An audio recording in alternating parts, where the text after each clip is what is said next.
Hey guys, இன்றைக்கி எங்கள் அக்கா முட்டை சட்னி செய்கிறேன்னாங்க. வாங்க ரெசிபி பார்க்கலாம்.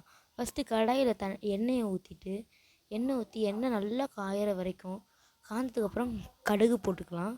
ஸோ கடுகு போட்டதுக்கப்புறம் சோம்பு போட்டுக்கலாம். ஸோ சோம்பு போட்டு சோம்பு பொரிஞ்சதுக்கப்புறம் கருவேப்பிலை தேவையான அளவு போட்டுட்டு பச்சை மிளகாய் போட்டு பட்டை லவங்கம் எல்லாம் போட்டாச்சு. நல்லா வதங்கினதுக்கப்புறம் வெங்காயம் நல்லா எங்களை மாதிரி நல்லா பொடுசாக வதக்கிக்கோங்க. வதங்கினதுக்கப்புறம் அடுப்பில் போட்டு நல்லா வெங்காயம் பொன்னிறம் கிள்ளி பழம் எல்லாம் மறந்தாச்சு அவசரத்தில் எல்லாம் அவசரமாக பண்ணிகிட்டு இருந்தோம். அப்புறம் தக்காளி நல்லா பொடுசாக கட் பண்ணியிருந்தாங்க எங்கள் அக்கா.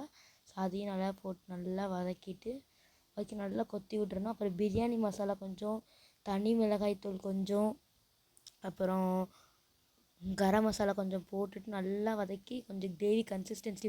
அப்புறம் கொஞ்சம் தண்ணி ஊற்றிக்கலாம். தண்ணி ஊற்றிட்டு 4 முட்டை போட்டிருந்தோம். ஸோ 4 முட்டை போட்டு நல்லா கிரேவி ஆகிற வரைக்கும் நல்லா மிக்ஸ் பண்ணால் இந்த மாதிரி ஆயிடுச்சு, கிரேவி மாதிரி. அப்புறம் நல்லா முருக தோசை ஊற்றி ஸோ முட்டை சட்னியோடு வச்சு சாப்பிட்டோம். ஸோ செம்ம டேஸ்ட்டாக இருந்துச்சு. நீங்களும் ட்ரை பண்ணி பாருங்கள்.